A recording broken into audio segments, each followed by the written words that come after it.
brings it closer to home. We try to make you understand everything that you hear in this day and age where everything is all about the gigabytes and the terabytes and the megahertz and the yeah. Why are you looking at me like that, Michael? No, I'm not continuing. So yes, today we're talking about the renewable energy potential in Ghana. Yes, some time ago there was a lot of doomsaw and people started looking at alternative sources of power. Some were considering that, hey, the country should look into nuclear. And my eyes popped like, yeah.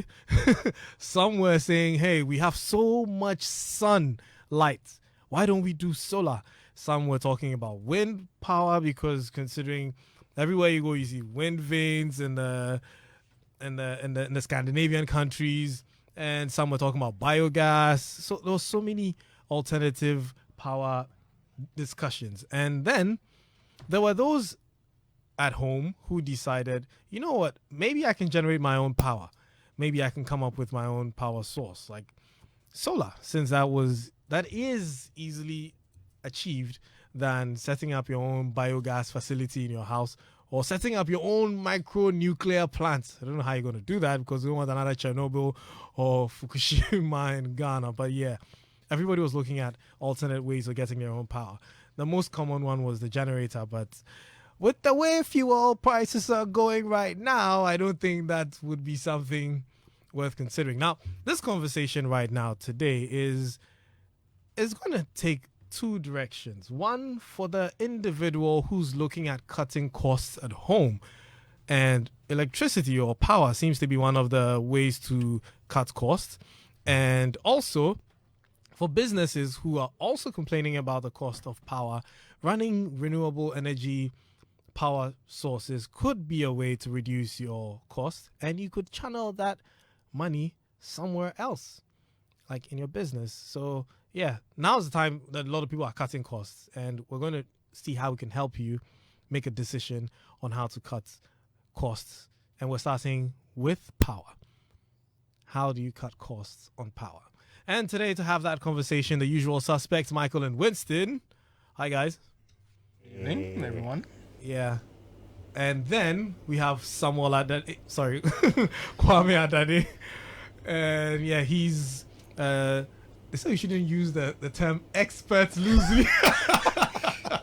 So yeah, he's into renewable energy. I'm not going to say expert yet until you judge for yourself, you the listener, whether he sounds like an expert or not. And we also have another person who I'm not going to call an expert, Nocheski. So he's called Noche Amatefio of Nocheski. He's also a solar or renewable energy I'm not going to use person. Yeah, he's a person. He says we use the term expert loosely, so I'm not going to use it loosely. You, the audience, judge for yourselves if he's an expert or not. Right or wrong? Nocheski. Righto. Great. So, guys, before we start, I'm going to ask my fellow fossil fuel burners, Michael and Winston. Yeah, I know you guys are pro fossil fuel when it comes to your cars, but are you pro fossil fuel when it comes to your electricity? I mean, I'm just surprised that you didn't add, the way Accra is looking now, you didn't add hydroelectric to our power options. You know, today I was actually saying that maybe I should go into the lab and then see how I can convert rainwater into petrol, because the amount of rain we're getting, Charlie. Well, interesting enough, you can to a certain degree. Yeah, and let's be clear, I'm not very crazy about fossil fuel, but as I was talking about with you guys earlier, synthetic fuel is something that is extremely interesting. Yeah, that's all you want to talk about. Yeah, we're talking about renewable stuff, energy. Yeah.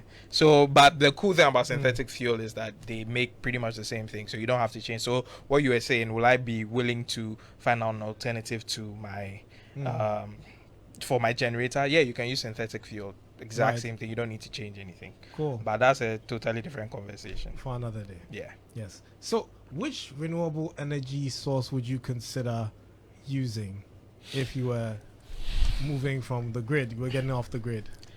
I mean, solar, especially because I think solar is the most convenient for everybody.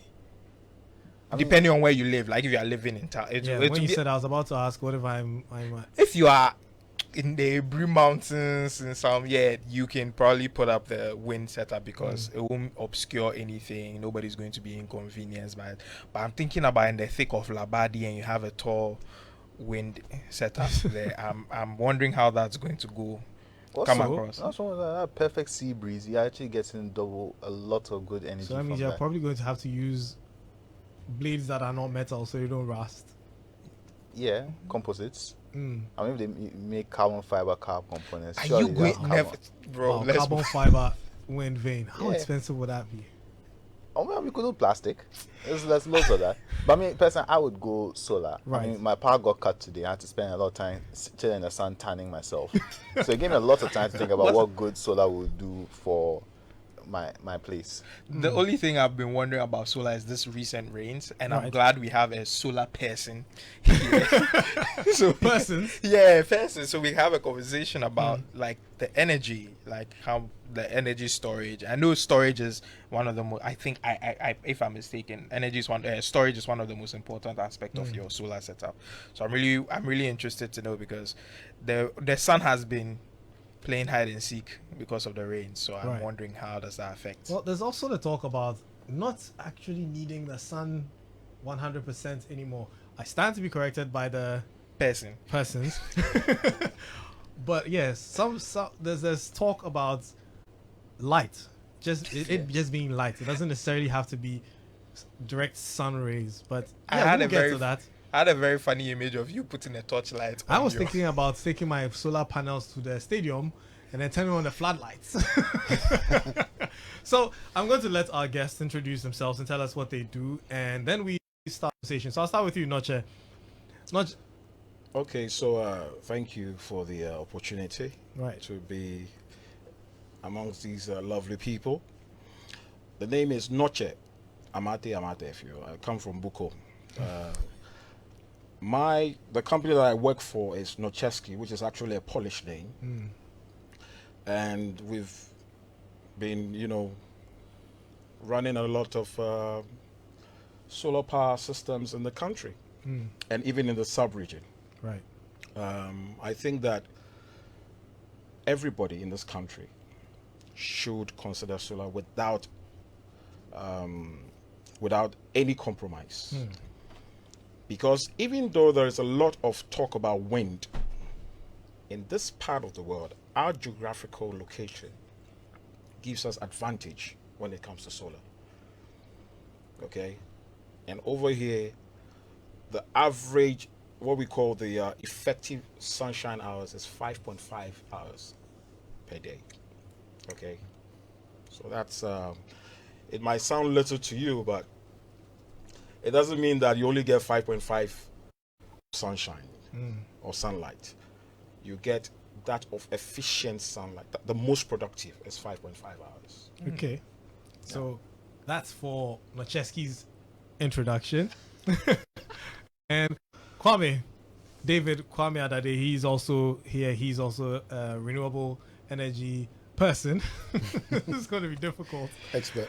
Yeah. So tell us a bit about yourself and yeah. Okay, I do installs in Ghana, primarily SMA is my brand, and I also do installs in the UK. Right. So off grids in the UK or the European market, it's on grid. So you're looking at grid tie inverters where there's no battery backup. Okay. In terms of battery backup, that would be in Ghana. So that's the kind of systems that we put in. Great. So we would double click on Ghana and then juxtapose it with your experience in the UK to see how very different or how very similar our systems are, and some of the benefits you get in the UK and how your systems run and how we can get there. So before we continue, I'll take a quick commercial break, and when we come back, we want to find out, solar, is it that expensive like they make us think, or they're just overrated? You can just go and buy your calculator and take out the panels and set up your own solar at home. We'll be right back. And we're back. Geek Squad is brought to you by MTN. MTN everywhere you go. We're live on Facebook. We're live on YouTube. You can tune in or you can dial in and watch the live stream. You can tweet at us, hashtag #JoyGeekSquad. And if you want to join the conversation, you can send us a WhatsApp message, 055 111 997, 055 11 11 997, or 055 1111 997.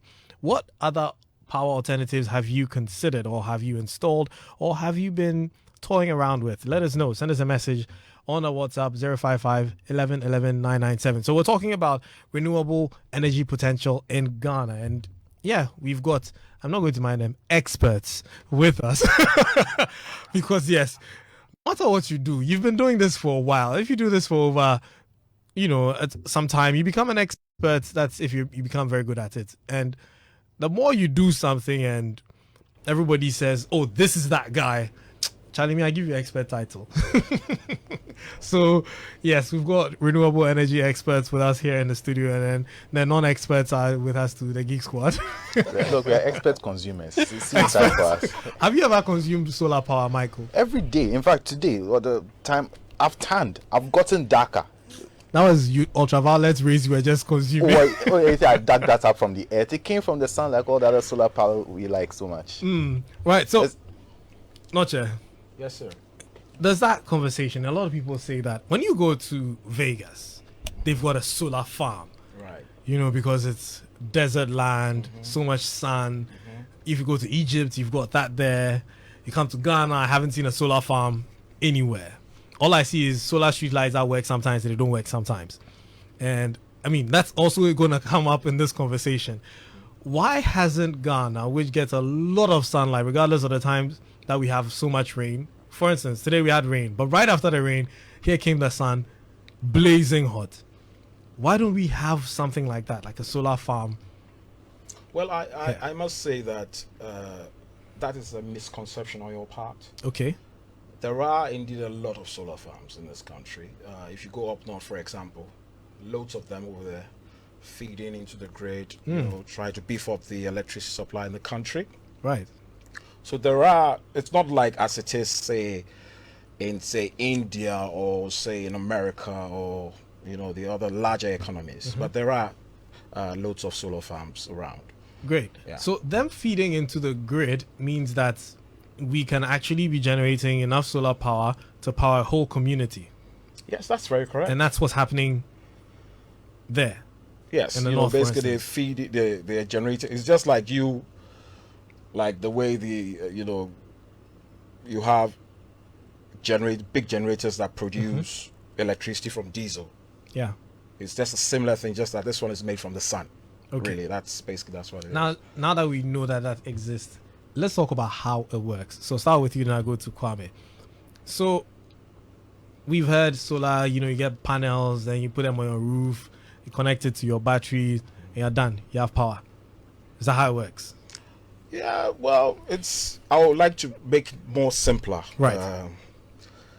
You see, like if you see, light is the key word here. It's not, a lot of people misconstrue that. It's not about the heat of the sun. It is how much brightness is in the sky. The brighter the light, the more ability for that light to be converted to Energy. To electrical energy. Right. Through the silicon cells. The solar cells are made from silicon. Okay, glass, some kind of glass, and then when they hit the surface of the solar panels, they get turned into electricity, and then that passes through cables into batteries, etc. Basically, that's what it is. Okay. So, actually, the heat of the sun, the hotter the temperature, the less the quality. Oh. Yes. Interesting. Okay? Yeah, that's because the voltage will drop. Hey, let me not go too deep there, but. Well, don't worry. Some of our listeners. That's okay. That's okay. I think it's enough for now. Right. Kwame, you're coming from the UK, where, I know from watching a lot of Cow Wow that your weather is very, very unpredictable. There's a lot of rain. Like, just random showers like that. how efficient or how usable is solar where you're from? It's not. It's not. It's not.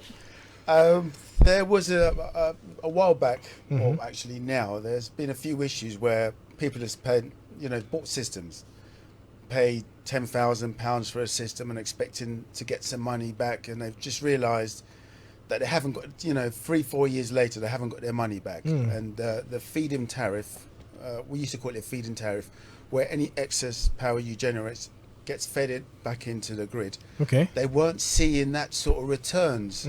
And of course, 3-4 years later, the panels have doubled in size, and you've realised something that cost you 10,000 3 years ago is now costing you 2,000. So there's been a lot of issues around power generation. You've got roofs, we have pitch roofs, and you can't put a panel at a certain angle because it looks unsightly, or you can't put it on a flat roof. So there's loads of laws, and so you can't. Not like Ghana, where you can just see the sun there, put a panel up there directly facing the sun, that's and it. get the maximum power. You can't do that in the UK. Wow. The maximum angle you get is probably about 20. I think it's about 20 centimeters. So there's not. It's during the summer months it's good. But the rest of the year, you're struggling to see to get your returns back on the power. Wow. As compared to Ghana, you just directly, face the sun directly, and you're getting whatever power is available on that day. So that's the difference. You said something about feeding back to the grid. Okay. Yeah. So when you generate too much power, if there's something like that, you can actually feed it back to the grid. Yes, we have a way of monitoring it or averaging how much power you're going to feed back into the grid. Okay. So that's quite easy. So you work out, they tell you you're going to generate this much power, and you're going to feed this much power back into the grid. Whereas in Ghana, it's a little bit different. Trying to get a feed-in tariff back into the grid, you're going to come across obstacles. You're going to come across, well, we don't really do that here, or one assembly doesn't do it as opposed to another assembly, or we do that in Nkrumah and we can't do that. So at the moment it's mixed, it depends on where you live. I generate maybe 25. I have a system that generates 25k. Once my batteries are charged, that's it. My inverter just shuts down, and all that power is just wasted. If I was encouraged to feed that power back into the grid, I would pursue that as a alternative revenue source. So when you say 25k, for those who don't understand how to measure power, that's powering like if you could put that into a house, how many bedroom house would require 25k? Yeah, because I'm sure my audience that don't understand power, generation or how to measure power are wondering 25 kilobytes or 25 Ghana cedis data. What are we? How are we measuring this? Okay. So a 3-bedroom house would consume about how much power? Okay. Okay. So in a house, you'd have the high burners like AC. Right. Average AC is about 2.5k, 2,500 watts. Watts. So right. 2.5k.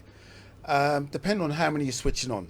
If you've 2 bedrooms, 3 bedrooms, you're gonna 2.5k times 3. Times 3, right. So the high burners are the ACs, followed by I think the washing machine, the fridge. 2.5k is a lot. Right. It's more than enough. It's a lot. Depends.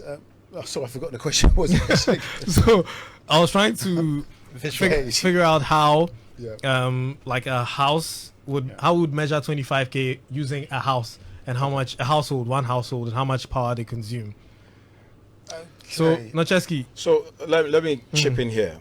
So, actually, if you convert 2.5 horsepower air to conditioner, watts, right? air conditioner to watts, it's about 1,800. Okay.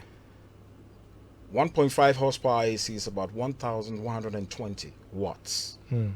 So if we're generating 25k, which is 25,000 watts, and we divided it by say 1,800, that being the power consumption of a 2.5 horsepower, that will be doing about 13 of those at one time.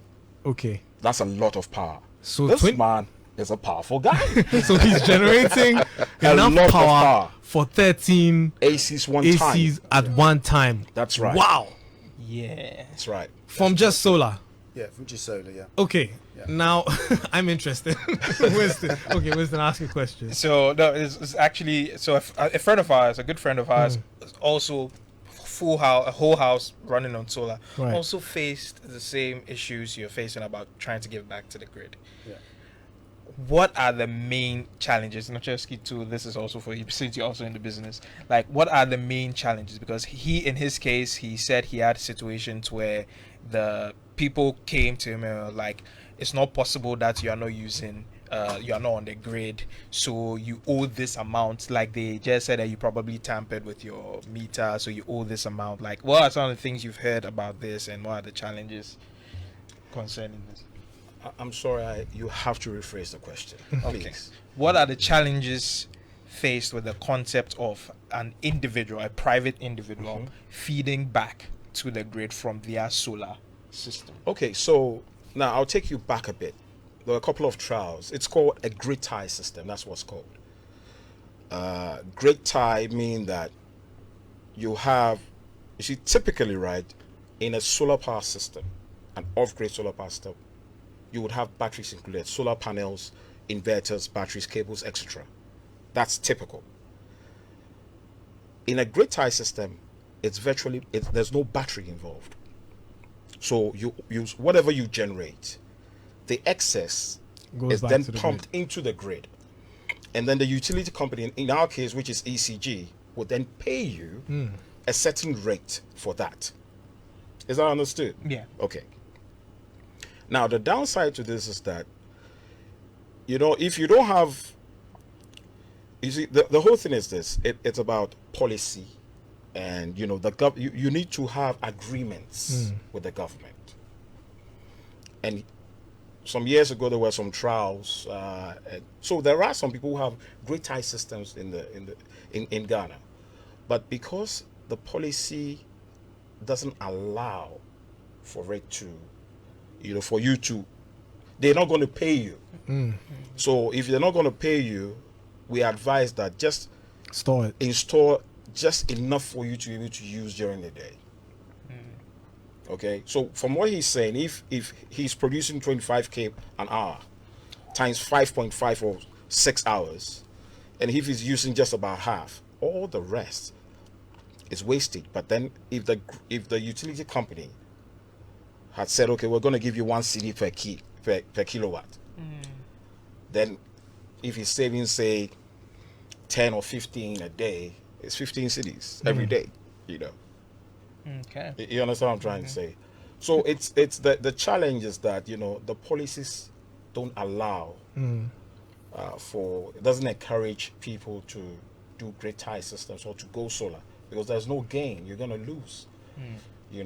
Have I answered your questions? Yeah, you have. Yeah. Great. That's right. So this means that a lot of people who set up solar in Ghana store in batteries. That's right. So what kind of batteries are we looking at? Tiger Head, Sunwatt, Two-Door, Duracell, or Energizer?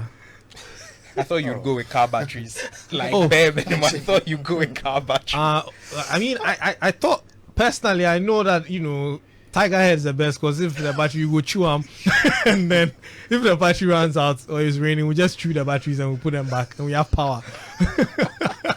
Ever since you stopped driving. So the way Kwame is laughing, Kwame, did you guys do that in the UK? Do you ever chew batteries? I remember that.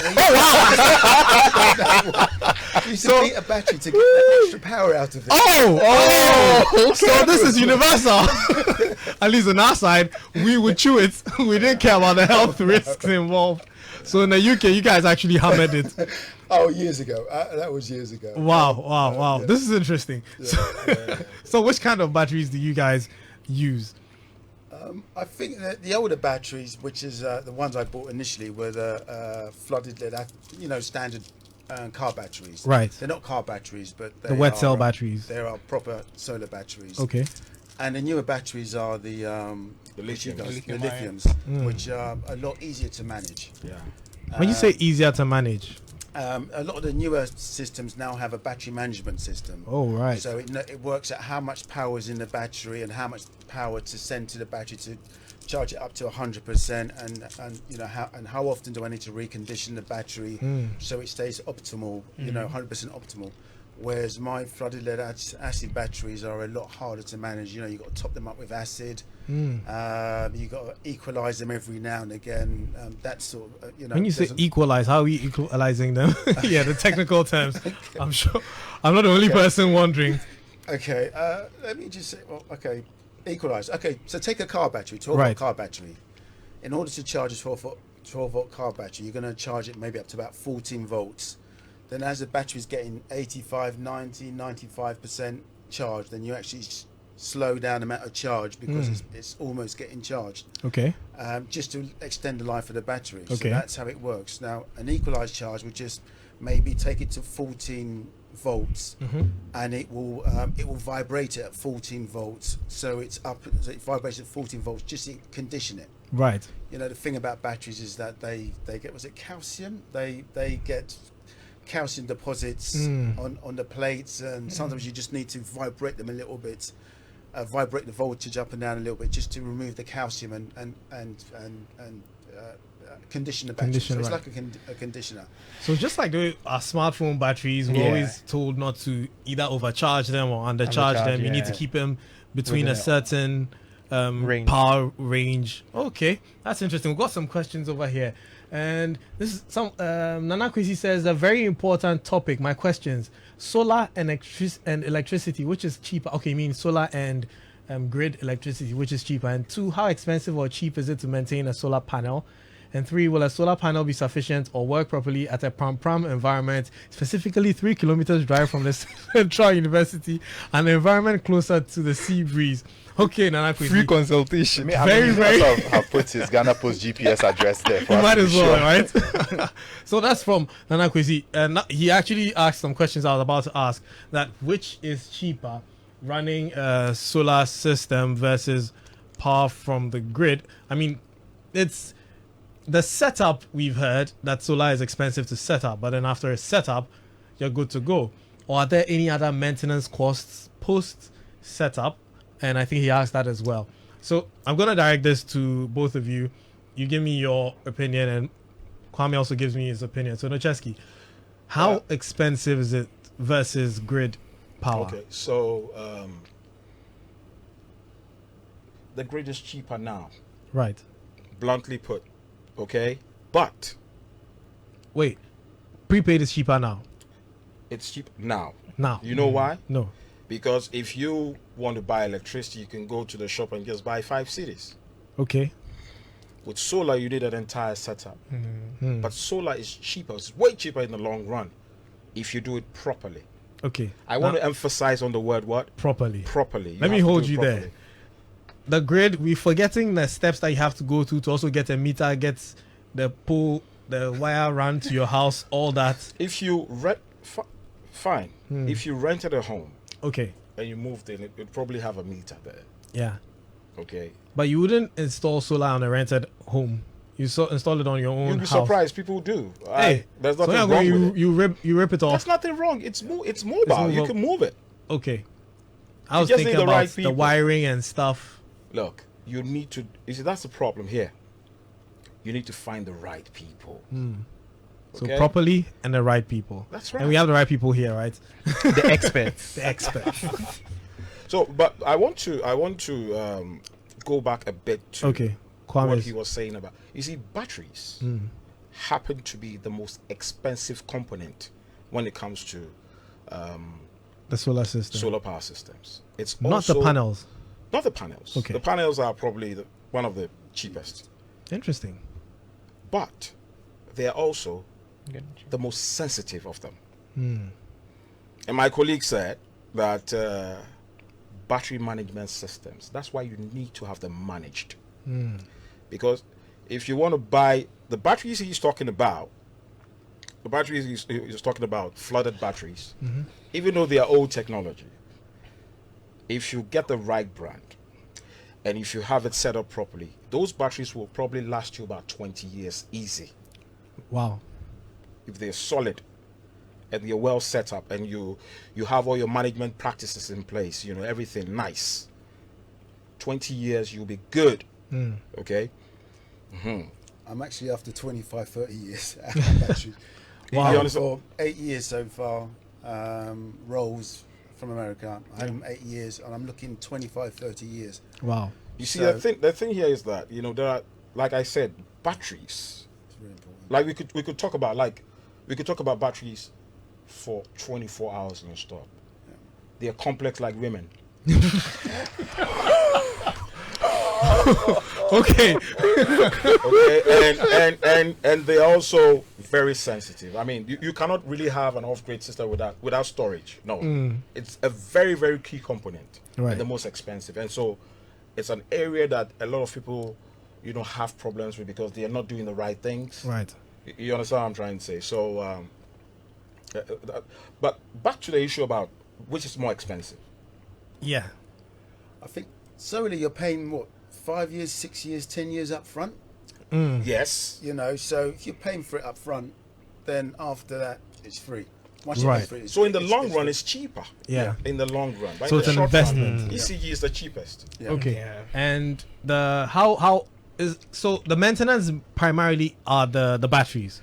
That's what you maintain most of the time. I think this is the older style batteries. The flooded Yeah. lead acid batteries are high maintenance. Okay. The newer batteries. Okay, with the have management system. management system, Management that's all systems. taken care of. So it is actually getting easier Okay. to manage. You could put a system in and forget about it. So do I need to manage my panels, like clean them Yes. and stuff? Yes. Okay. Yes. I mean, normally, the beauty about solar is this: that because you have less moving parts, like if you go to other renewables like wind, etc., the Yeah. wind The turbine. mill moves. It rotates, and so because it's mechanical, there's a lot of moving parts. So there's a lot of wear and tear, and that has high. It's like your car. It has high, maintenance costs. You need to grease. You need to change parts, this and that. Solar on the other hand, has less moving parts, Right. and so the maintenance costs are easier and lower. What are typical? Like for example, with our systems, we have a biannual maintenance regime. Every 6 months, the maintenance team goes, cleans the solar panels, because the cleaner your solar panels, the more energy you generate. Check all the connections and make sure that the cables are not loose, all the connections. And then, because we run very, sophisticated systems, they run on firmwares. You have to update the firmwares and make sure the firmwares are, proper. Now, that takes me back to the management systems. We live in a data-driven society. So the components, so for example, Spiky over there is, say, the solar panel. Chap over there is, say, the batteries. You are the cables. I'm the inverter. We are constantly trading information to make sure that the system is optimized. And because the battery is the most sensitive part of it, all that information is how it affects the battery performance. And if the battery is getting the right information, then the longevity of your system is lengthened. That's how it is. Yeah. Kind of, yeah. Right. I think this conversation is going to have to extend because we're almost out of time. Yeah. Yeah.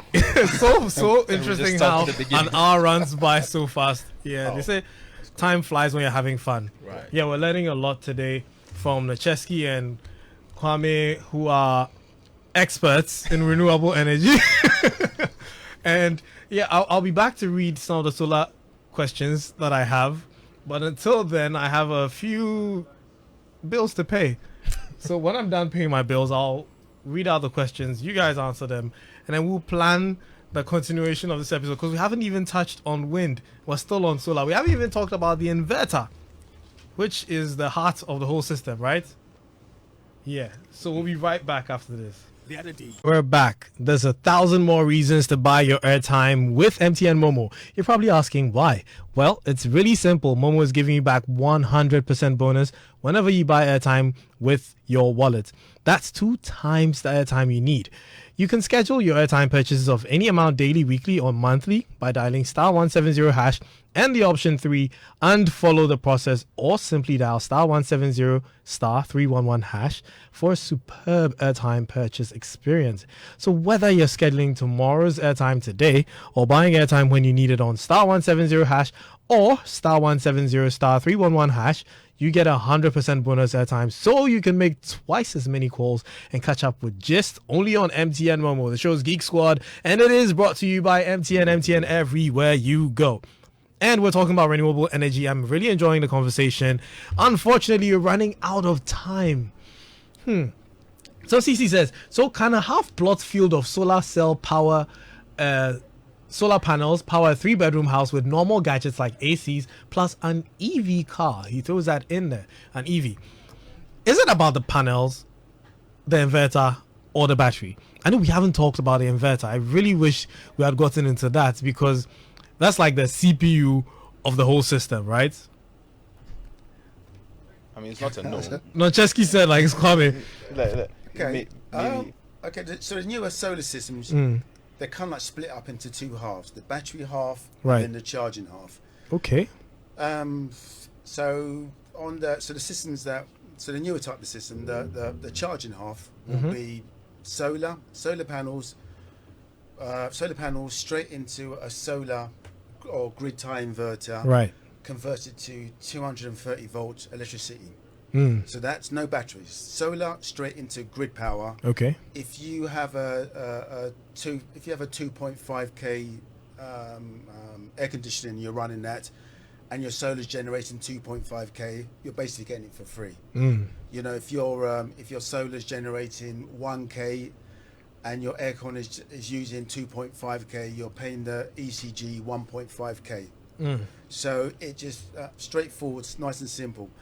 The second half of it is the battery half, where you now take the excess power and then charge the battery. The battery's for nighttime. Okay. There's different types of usage. For instance, a shop, if you go to A&C Mall, you see loads of solar panels. Their business hours are in the morning, I don't know, 8 to 6. So their panels are just straightforward, running solar, grid tie. During the day, the sun's shining. It's taking a percentage off their ECG. No batteries. Right. No batteries. So there's that type of system. So you can run. I run my air conditioning on all day, because during the day there's solar and the solar's free. Right. At night time, I'll turn the AC off, because I'm now running on batteries. So I wouldn't necessarily run my solar on the batteries. The thing about the batteries, the more you charge them and discharge them, the weaker they get. The weaker they get. Right. So you're trying to aim for, maybe I try and aim maybe 60%. So I never take out more than 40% out of my batteries. Okay. If the batteries are going to go down below 40%, below 60%, I might just switch on the grid. Okay. So the batteries can last another 10, 15 years. So it's all about battery usage. About making your batteries, taking too much power out of your batteries will weaken them and shorten the lifespan of them. Right. Okay. I want to take your question from another perspective. Right. The inverter. I just want to tackle the inverter. What is the inverter? The inverter, basically, you see, all the power that you produce from the solar, is DC current. So the Dansuman inverter City. is like a forex bureau. Wait. DC from Dansuman. From the solar panel. Okay. Direct current. Direct current. Aha. Take me as your class 1 child who has no idea. Yeah, there's a message here. The technical terms are too much for our understanding. Okay, so so direct current is different. You cannot kind of use it like the way you use ECG. Right. So the inverter inverts or converts that direct current to Alternating current, like ECG. Right. Okay. So now, I can't use that direct current. You can't use it like this, like the way we're using electricity here. Okay. Because you have direct current appliances, they are different. Like 12-volt DC stuff. Now, the size of your inverter basically informs how much gadgets you can put on at a time. Right. So the bigger your inverter, the more stuff you can put on at one time. Like a deep freezer, air condition, all that at once. Provided that it's an off-grid inverter. Hmm. There is also what you call the grid tie inverter. With the grid tie inverter, if you exceed what it can take, then you take the rest from the grid. Okay. So for example, if you have a grid tie inverter that is 10 kilowatt or 10,000 watts, and your demand for power is 12,000, the solar provides 10,000, and then 2,000 is provided by the grid. The grid, right. So that's the difference. Okay. I hope I've answered the question. Yeah, you have. That's fine. Nana Kwesi is still a bit confused about what? The cost? Because I think what they said was that with solar it's expensive to set up, but in the long run it pays for itself. Versus electricity, which is cheap because you're paying as you use. So sorry, which one are you confused about? And I believe the solar panel maintenance is essentially just cleaning it up, right? Mostly. And he's checking asking the what the wires. lifespan of a solar panel is as well. Averagely 25 years? 25 years. Yeah, 25 years. So But you wouldn't use it for 25 years. You'd only use it for about, 10 years? I have panels that are 10 years and they're just on the floor because they're too small. Okay. They're just too small. The technology ramps up. Technology doubles and triples, and you wouldn't use a 160 watt panel. It's just too small. It's too small. Yeah. right. They've stopped making the 300 watt panels. They don't make them anymore. I think they now make just the 500 watt panels. 300 watts are now 620 actually. 620. So yeah, they've even So they've even gone up. 620 is the Is big the- deal now. It's It's a the big deal. minimum. So as the new ones come, like the way you got your iPhone 14, you'll be getting your iPhone 14 Pro Max, then you'll be getting your solar panel Pro Max. The thing here is this, okay? Now, if you have the right people, right, Right. they can redesign your system. We've done it several times. People who started solar pretty early, they've got all kinds of panels. Actually, you cannot mix the panels, but you can redesign. When you say then it will redesign, work. if you're not mixing the panels, but you're using them, You're using them, but you're using them each. Say, for example, 160 watt panels that you bought, say, 15 years ago. right. And then the 300 watt panels that you bought 5 years ago, and the 620 panels that you bought this year from us. Plug.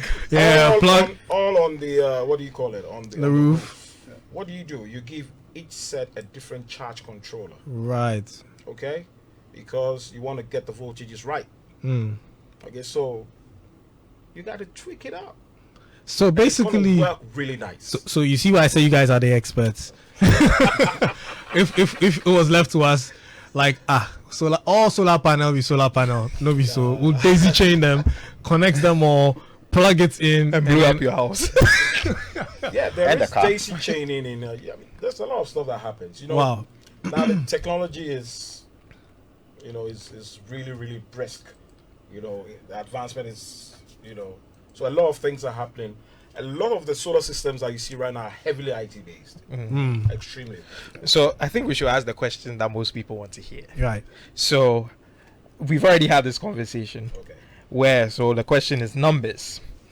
Regular house, one TV in the living room, One AC. Two ACs, normally one in the living room, one in the master bedroom. Right. A couple of fans. Let's say if it's a 3-bedroom house, there's a fan in each room and the living room. In the living room. So 4. Yeah, so about 4 fans, A one fridge. fridge. Microwave, a kettle. Yeah, like regular home appliance stuff, nothing crazy, nothing extreme. Okay. Very, very basic stuff. Yeah. How much are you looking to fork over to get a solar setup? You want a very candid answer? Yes. Okay. The candid answer is leave the ACs out for now. Okay. Okay. ACs are not. I mean, we all love the ACs, right? But it's gonna cost you a lot more with ACs than without. I would beg to differ. I would say run. Obviously, you're going to run the ACs during the day. So No. Day and night. You are running yours all day. but no. Okay. if you want to run ACs during the day, you need what minimum 2.5k. 2.5k divided by a 600 watt panel is what 6 times 4, 7 panels, a maximum 8 panels. So if you want to run AC, you want 8 panels during the day. Each AC is 8 panels on a 600 watt panel. Yeah. So 8 panels for the second AC, 16 panels. If you want, forget about running them at night. If you want to run them at night, you need batteries. Yeah, the batteries are quite expensive. And unless you're running really big system, taking that 2.5k out of a battery is quite expensive. So how much would that be? Okay, so I've got a 10k lithium battery setup, which has 10k of storage. You can run the solar. You can run the air conditioning for about 5 hours, 6. You can run it for about 5 hours, 6 hours, providing the windows are shut and the bedroom door is shut. You know, it will, and it's running at maybe 30 degrees, 30 degrees centigrade. So you could possibly run it all night on a 10k system. But Ghanaians run their AC at 16. Yes. Or 17.